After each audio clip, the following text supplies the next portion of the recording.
Hello friends, welcome to my channel study Shiksha. Friends, आज की इस वीडियो में जो आरपीएससी असिस्टेंट प्रोफेसर का हाल ही में एग्ज़ाम हुआ है, तो उसके क्वेश्चन पेपर के फर्स्ट पेपर को हम लोग आज की इस वीडियो में सॉल्व करेंगे। काफ़ी टफ क्वेश्चन आए थे और काफ़ी क्वेश्चन जो डायरेक्ट नहीं पूछे गए थे, थोड़ा सा उसमें घुमा के पूछ दिया गया था। तो काफ़ी टफ ये क्वेश्चन पेपर माना जा सकता है और ये क्वेश्चन हमको सॉल्व कर लेना इसलिए ज़रूरी है कि क्वेश्चन के पैटर्न बदल रहे हैं, तो इसलिए आगामी एग्ज़ाम के लिए हमको भी इन क्वेश्चनों को देख लेना काफ़ी ज़रूरी है और ताकि हमको आगे के एग्ज़ाम में ये काफ़ी सहायता प्रदान कर सकें। तो फ्रेंड, चलिए शुरू करते हैं। पहला क्वेश्चन है कि निम्नलिखित समाजशास्त्रियों में से कौन द डीकम्पोजिशन ऑफ सोशियोलॉजी पुस्तक के लेखक हैं। तो ये पुस्तक किसने लिखी है? इरविंग लुई हेरोविट्ज ने लिखा है। ये आप लोगों को काफ़ी नया नाम लगेगा। इरविंग लुई हेरोविट्ज ने लिखा है। दूसरा क्वेश्चन है, सम्मान ऑनर की तुलनात्मक डिग्री पर आधारित सदस्यता वाले परिस्थिति समूह की विशिष्ट विशेषता कहलाती है। सम्मान ऑनर की तुलनात्मक डिग्री पर, देखिए क्वेश्चन मतलब शब्द कितने टफ बना दिए गए हैं कि समझ में ही ना आए कि पूछना क्या चाह रहे हैं। तो सम्मान ऑनर की तुलनात्मक डिग्री पर आधारित सदस्यता वाले परिस्थिति समूह की विशिष्ट विशेषता कहलाती है। जो एक ही स्टेटस के ग्रुप के लोग होते हैं तो उनकी कौन सी विशेषता होती है? तो वो जीवन शैली, उनकी जो लाइफ स्टाइल है वो समान होती है। तो एक ही स्टेटस से जो लोग जुड़े होते हैं उनका जो समाज में एक पद होता है, तो जिसे वेबर उसको लाइफ स्टाइल कहते हैं। जो एक ही स्टेटस से रिलेटिव लोग संबंध रखते हैं उनकी एक ही लाइफ स्टाइल होती है। जिस परिस्थिति में व्यक्ति रहता है और जिस तरीके का रहन सहन रखता है उसे ये लाइफ स्टाइल कहते हैं। तो वह परिस्थिति समूह के अंतर्गत आता है। और लाइफ चांसेस का कॉन्सेप्ट मैक्स वेबर ने दिया है। तो लाइफ चांसेस का क्या कॉन्सेप्ट है कि लाइफ अपॉर्चुनिटी, मतलब अवसर जिस वर्ग के होते हैं उसे मिलती है। मतलब जो व्यक्ति जिस वर्ग का सदस्य होता है उसे वो अवसर उसको मिलते हैं, वो कार्य करने के लिए उसे अवसर प्रदान करता है। जो ये लाइफ चांसेस है, जिस वर्ग का व्यक्ति होता है उसे वो अवसर मिलते हैं करने के लिए। तो ये स्टेटमेंट देते हैं वेबर, एक स्टेटमेंट देते हैं लाइफ चांसेस से रिलेटिव कि एक वर्ग ऐसे व्यक्ति का समूह है जिनको एक समान जीवन अवसर प्राप्त होते हैं। इनका ये स्टेटमेंट है मैक्स वेबर का लाइफ चांसेस से संबंधित कि एक वर्ग जो होता है ऐसे व्यक्ति का समूह है जिनको एक समान जीवन अवसर प्राप्त होते हैं। तो उन्हीं को इन्होंने लाइफ चांसेस कहा है। हमारा अगला क्वेश्चन है कि मैक्स वेबर का नौकरशाही का विश्लेषण उदाहरण है। तो जो इन्होंने मैक्स वेबर ने ब्यूरोक्रेसी का कॉन्सेप्ट दिया है तो वह किसका एग्जाम्पल है? कौन सा अप्रोच इन्होंने अपनाया है ब्यूरोक्रेसी का, जो इन्होंने अपना वो दिया है कॉन्सेप्ट? तो बृहद या मैक्रो समाजशास्त्र या मेसो समाजशास्त्र, वैश्विक या समाजशास्त्र, वैश्विक या ग्लोबल समाजशास्त्र, सूक्ष्म या माइक्रो समाजशास्त्र, अनुत्तरित प्रश्न। तो इन्होंने मेसो समाजशास्त्र का दृष्टिकोण के आधार पर इन्होंने अपने ब्यूरोक्रेसी का वो दिया है कॉन्सेप्ट। क्वेश्चन नंबर 4, जब कोई आदिवासी समूह किसी कारणवश दो अर्धांशों या भातृ दलों में बंट जाता है तब इनमें से समूह का प्रत्येक भाग कहलाता है। तो क्या कहलाता है? अणु कहलाता है, बहुपतित्व प्रथा कहलाता है, या एक पतित्व प्रथा, या अर्धांश या मोइटी, या क्या कहलाता है? अर्धांश या मोइटी कहलाता है। कभी कभी अर्धांश ना देखे मोइटी ही, हिंदी में भी मोइटी ही लिखा रहता है। तो इसको थोड़ा सा हम जान लेंगे क्योंकि ये काफ़ी इम्पॉर्टेंट है और क्वेश्चन ये कई बार रिपीट भी होते रहते हैं कि भातृदल किसे कहते हैं, या अर्धांश किसे कहते हैं, या फ्रेटरी किसे कहते हैं। तो जो भातृदल या अर्धांश, जो यहाँ पे लिखा है मोइटी और यहाँ पे लिखा है भातृदल, ये मतलब यहाँ भातृदल कभी कभी इसको फ्रेटरी भी बोला जाता है, तो कभी कभी फ्रेटरी लिखा रहता है, हिंदी में भी भातृदल ना लिख के फ्रेटरी लिखा रहता है, तो उसको क्या कहते हैं, फ्रेटरी को बिरादरी कहते हैं। तो फ्रेटरी एंड मोइटी के बारे में हम जान लेते हैं कि क्या है, कि जब किसी कारणवश कई गोत्र या कुल मिलकर एक बड़े समूह का निर्माण करते हैं तब इसे हम भातृदल कहते हैं या फ्रेटरी कहते हैं। फ्रेटरी किसे कहते हैं या भातृदल किसे कहते हैं, कि जब किसी कारणवश कई गोत्र, मतलब कई गोत्र मिल जाते हैं या कई कुल मिलकर एक बहुत बड़े समूह का निर्माण करते हैं तब इसे हम भातृदल कहते हैं। और भातृदल एक विवाही तथा एक रेखीय वंशज समूह होता है। जो ये भातृदल होता है वह एक विवाही होता है। भातृदल मतलब बहिर्विवाही होता है, कि मतलब वो अपने ग्रुप में विवाह नहीं करेंगे, दूसरे ग्रुप से विवाह करेंगे। तो भातृदल जो होता है या फ्रेटरी जो होता है वह बहिर्विवाही होता है तथा एक रेखीय वंशज समूह होता है।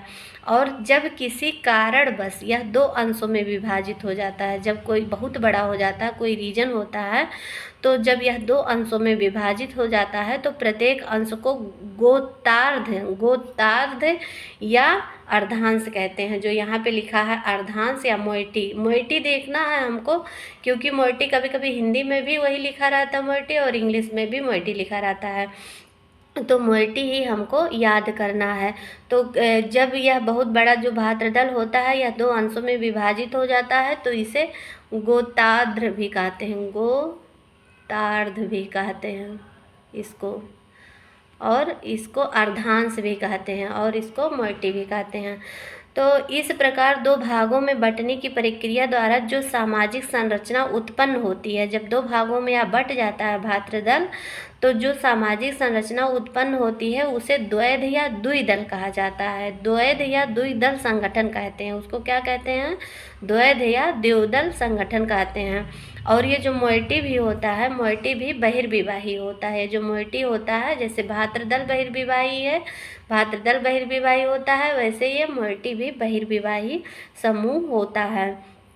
तो भारत की जनजातियों में और भी द्विदल संगठन देखने को मिलते हैं, जैसे कि एक हमने देखा भातृदल और मोइटी को देखा, तो ऐसे और भी जनजातियों में जो ट्राइब्स हैं उनमें द्विदल संगठन देखने को मिलते हैं। तो कौन कौन से हैं उन पे भी क्वेश्चन बने हैं कई बार, तो उनको भी हम देख लेते हैं। तो जैसे टोडा जनजाति में क्या है कि इसमें तेबिया लियोत और थारता रोल, तो ये दो संगठन होते हैं। ये दो मतलब संगठन आपस में बट जाते हैं। टोडा जनजाति में तेबी लियोत और थारता रोल, तो ये भी जो होता है ये दो संगठन बन जाते हैं। और ये बहिर्विवाही, ये जो है ये अंतर्विवाही होते हैं। जो टोडा मतलब टोडा जो जनजाति है वो तो अंतर्विवाही होती है। जो टोडा जनजाति है वो अंतर्विवाही होती है, लेकिन जब ये इनका द्विदल संगठन जो है तेबी लियोत और थारता रोल, तो जब ये बंट जाते हैं तो ये बहिर्विवाही समूह हो जाते हैं। यहाँ हमको ध्यान दे देना है कि टोडा जनजाति जब रहती है तो अंतर्विवाही रहती है, अंतर्विवाही समूह है, लेकिन जब ये दो दलों में बंट जाती है तेबिया लियोत और थारता तोल में, तो ये बहिर्विवाही हो जाता है।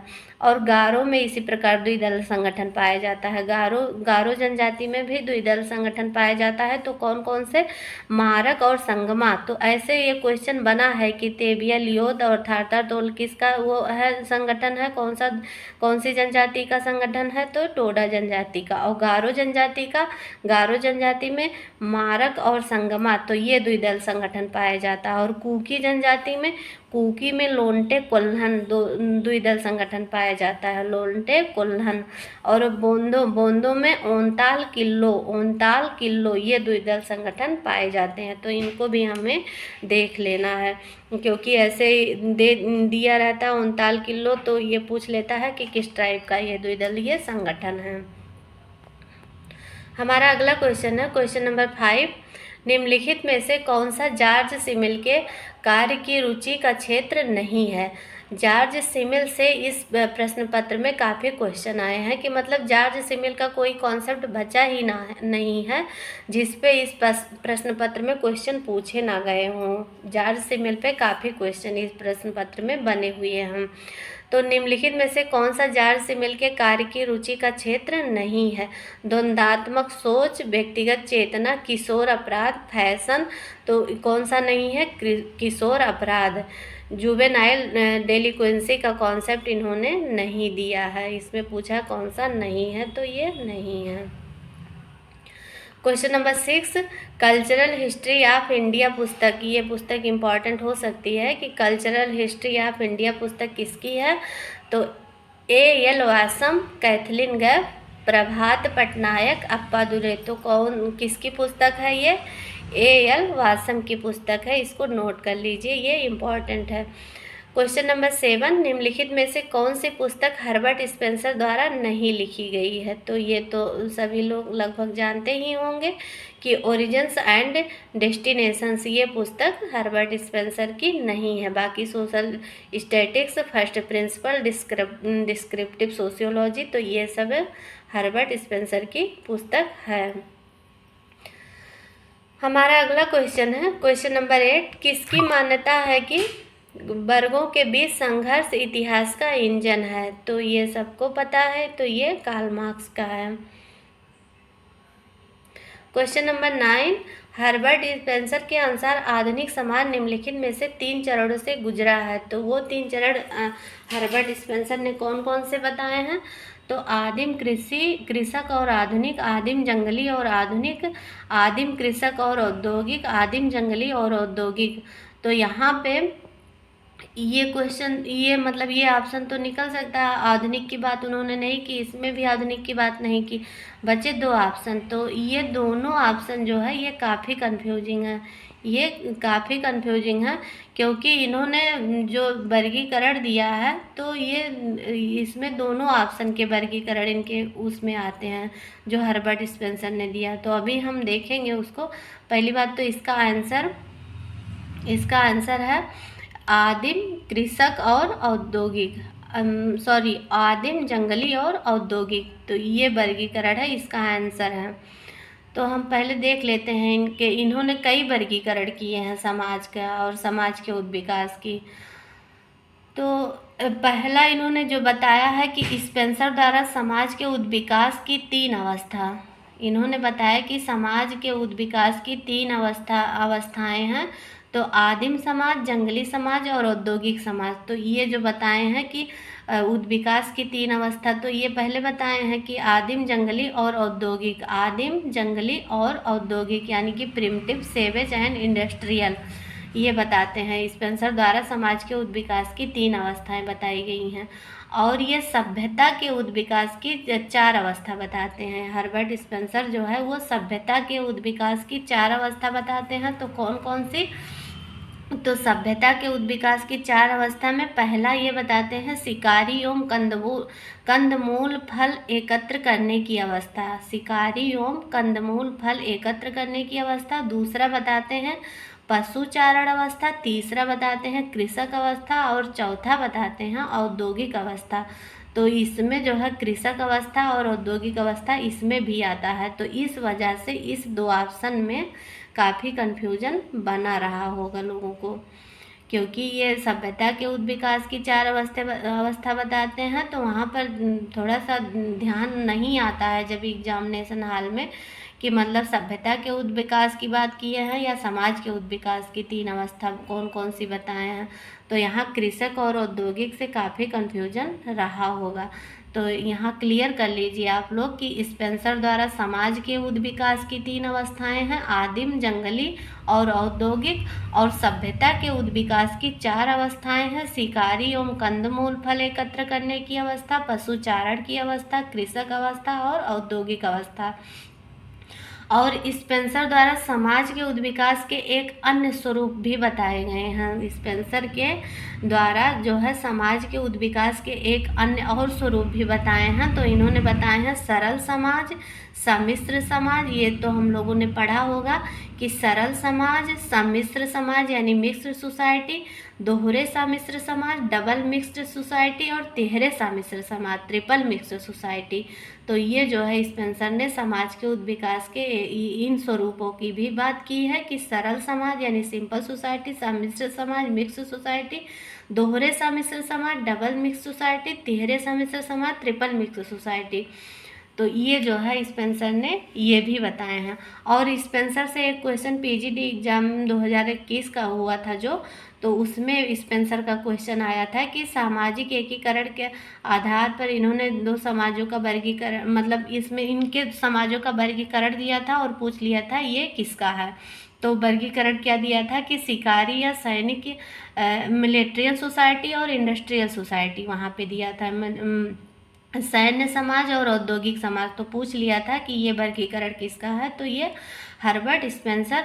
और दुर्खीम से काफ़ी कन्फ्यूजन था क्योंकि इंडस्ट्रियल सोसाइटी की बात दुर्खीम भी करते हैं, तो वहाँ पे थोड़ा सा वो हुआ था कन्फ्यूजन। तो मिलिट्रियल सोसाइटी और इंडस्ट्रियल सोसाइटी पूछा था ये किसका है, सैन्य समाज और औद्योगिक समाज, तो ये हर्बर्ट स्पेंसर का है। तो इसका भी वर्गीकरण हर्बर्ट स्पेंसर ने दिया है कि सामाजिक एकीकरण के आधार पर यह समाज के उद्विकासीय अवस्थाओं का उल्लेख करते हैं। तो क्या उल्लेख करते हैं, तो शिकारी या सैनिक या युत्सु समाज, मतलब हिंदी में इसके कई नाम है, शिकारी या सैनिक या युत्सु समाज, लेकिन इंग्लिश में मिलिट्रियल सोसाइटी है। और औद्योगिक समाज, तो दूसरा इनका है औद्योगिक समाज यानी इंडस्ट्रियल सोसाइटी। अब दुर्खीम का हम लोग साथ साथ देख लेते हैं क्योंकि स्पेंसर और दुर्खीम का काफ़ी मिलता जुलता है। तो जो हर्बर्ट स्पेंसर ने समाज के उद्विकास के सरल समाज, सम्मिश्र समाज ये दिए हैं, तो सेम ऐसे ही इमाइल दुर्खीम का भी है, थोड़ा सा अंतर है। तो इमाइल दुर्खीम का भी हम लोग साथ साथ रिकॉल कर लेते हैं कि सरल समाज, बहुखंडीय सरल समाज, साधारण मिश्रित बहुखंडीय समाज, दोहरे मिश्रित बहुखंडीय समाज। तो जहाँ बहुखंडीय पॉलीसेगमेंट की बात आएगी तो वहाँ पे इमाइल दुर्खीम का होगा। तो सरल समाज, बहुखंडीय सरल समाज, साधारण मिश्रित बहुखंडीय समाज और दोहरे मिश्रित बहुखंडीय समाज, तो ये वर्गीकरण इमाइल दुर्खीम का है। और इमाइल दुर्खीम ने, इनका भी पीजीटी 2021 में क्वेश्चन आया था, इमाइल दुर्खीम का पूछ लिया था कि सामवी समाज यानी ऑर्गेनिक सोसाइटी और औद्योगिक समाज, औद्योगिक समाज नहीं, mechanical society, mechanical simple society और ऑर्गेनिक सोसाइटी। तो सिंपल सोसाइटी और इंडस्ट्रियल सोसाइटी, ये किसने दिया है ये वर्गीकरण, तो ये इमाइल दुर्खीम का है। तो सिंपल सोसाइटी को सरल समाज भी कहते हैं और प्री इंडस्ट्रियल सोसाइटी भी कहते हैं। इसको सिंपल सोसाइटी को सरल समाज कहते हैं और इसको प्री इंडस्ट्रियल सोसाइटी भी कहते हैं कभी कभी, मतलब प्री इंडस्ट्रियल सोसाइटी भी आता है, पूछ लेता है कभी कभी इसको।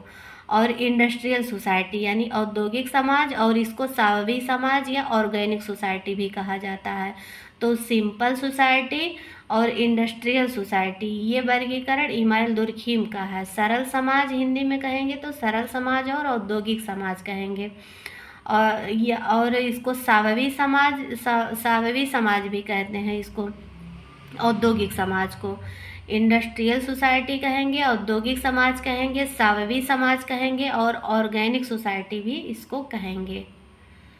और सिंपल सोसाइटी को सरल समाज कहेंगे, प्री इंडस्ट्रियल सोसाइटी कहेंगे और मैकेनिकल सोसाइटी भी कहेंगे।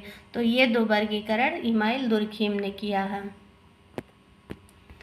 हमारा अगला क्वेश्चन है क्वेश्चन नंबर 10, जाति प्रथा की उत्पत्ति का आदिम संस्कृति का सिद्धांत किसने प्रतिपादित किया है।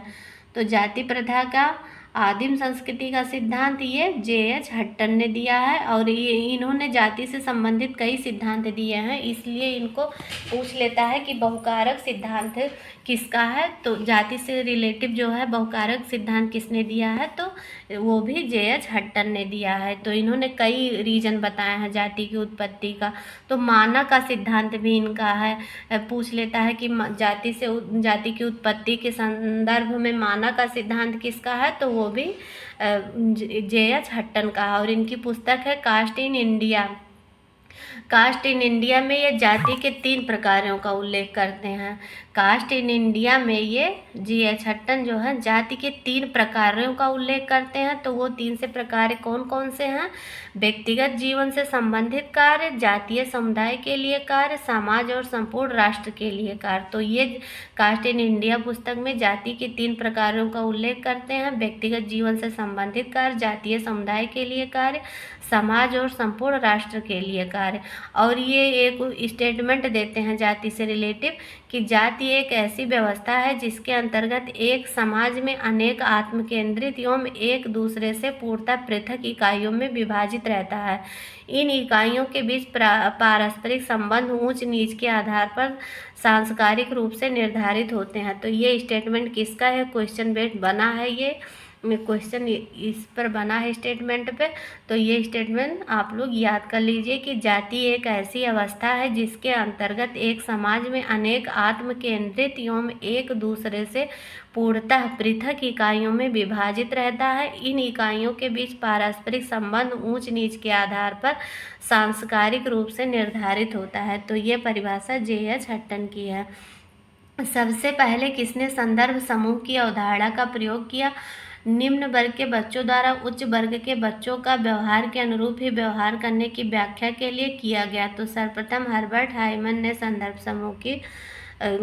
समूह की अवधारणा को दिया था। क्वेश्चन नंबर 2 है, निम्नलिखित में से हिंदू विवाह को माता पिता द्वारा निश्चित किया जाता है एवं पिता द्वारा कन्या को वस्त्र अलंकार आदि से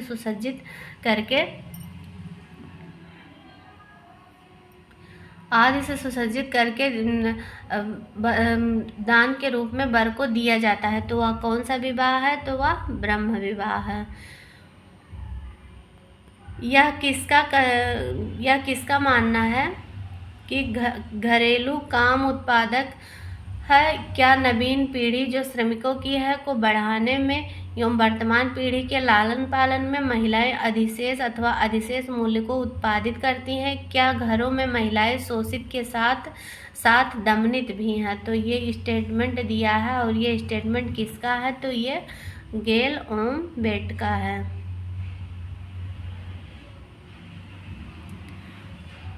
क्वेश्चन नंबर 14,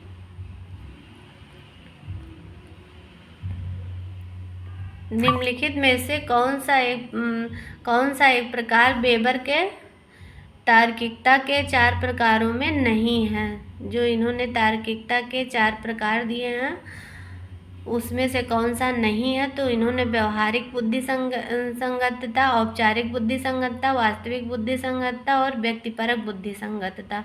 तो उसमें से कौन सा नहीं है? इन्होंने व्यक्तिगत बुद्धि संगतता की बात नहीं की। बाकी व्यवहारिक बुद्धि संगतता, औपचारिक बुद्धि संगतता और वास्तविक बुद्धि संगतता के बारे में बताते हैं। बाकी व्यक्तिपरक बुद्धि संगतता के बारे में ये नहीं बताते हैं। भारत सरकार ने साइबर अपराधों की रोकथाम हेतु सूचना प्रौद्योगिकी अधिनियम किस वर्ष पारित किया? तो ये हमारा आंसर होगा 2000।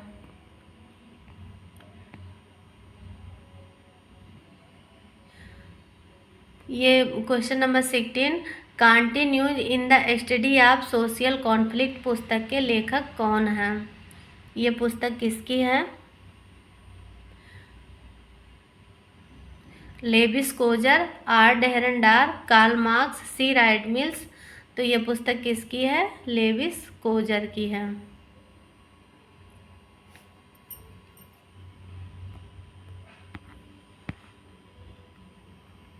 ये क्वेश्चन काफ़ी इम्पोर्टेंट है कि मेलविन एम ट्यूमिन के अनुसार निम्नलिखित में से कौन सी प्रक्रिया सामाजिक स्तरीकरण की व्यवस्था को बनाए रखने के साथ संबंध नहीं है? तो अब तक तो ये क्वेश्चन दूसरे टाइप का बनता था, जितनी बार रिपीट हुआ है ये क्वेश्चन, लेकिन जो है अब की बार इसको बदल दिया गया है।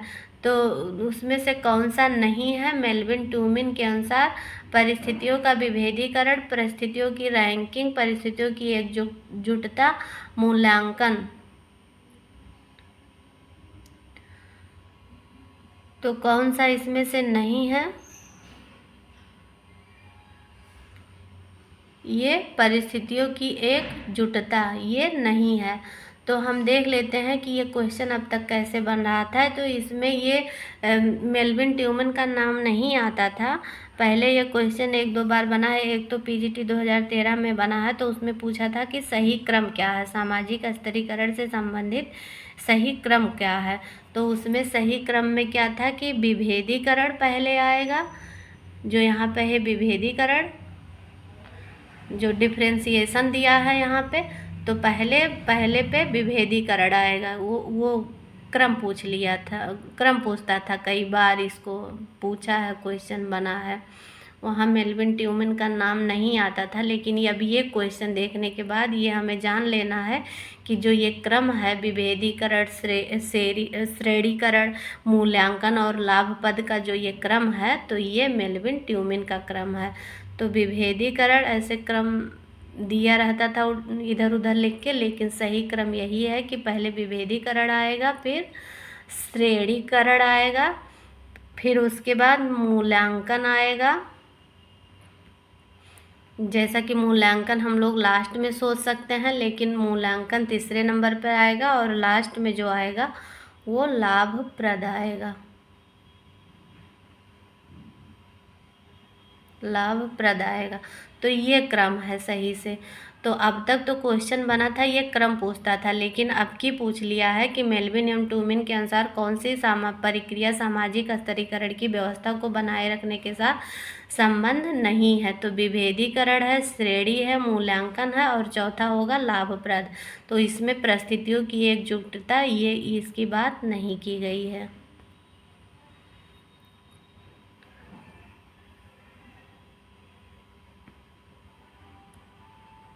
हमारा अगला क्वेश्चन है क्वेश्चन नंबर 18, और ये मेल्विन ट्यूमन जो है, ये जो किंग्सले डेविस और मूर ने जो अपना सामाजिक स्तरीकरण का प्रकारात्मक सिद्धांत दिया है, तो उसकी ये आलोचक रहे हैं, उसकी आलोचना की है मेल्विन ट्यूमन।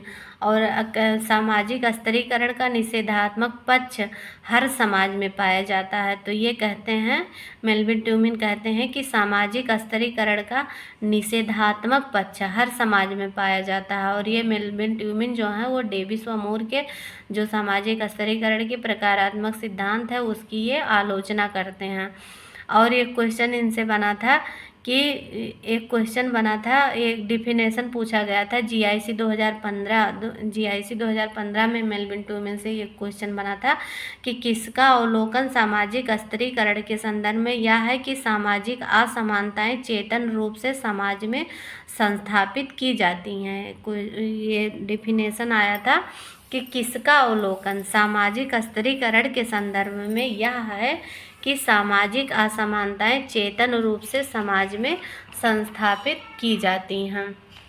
तो ये जो है ये मेल्विन ट्यूमन का है। Question number 18, treatise on general sociology नामक पुस्तक के लेखक कौन हैं? तो हमारा आंसर होगा विल्फ्रेडो पेरेटो।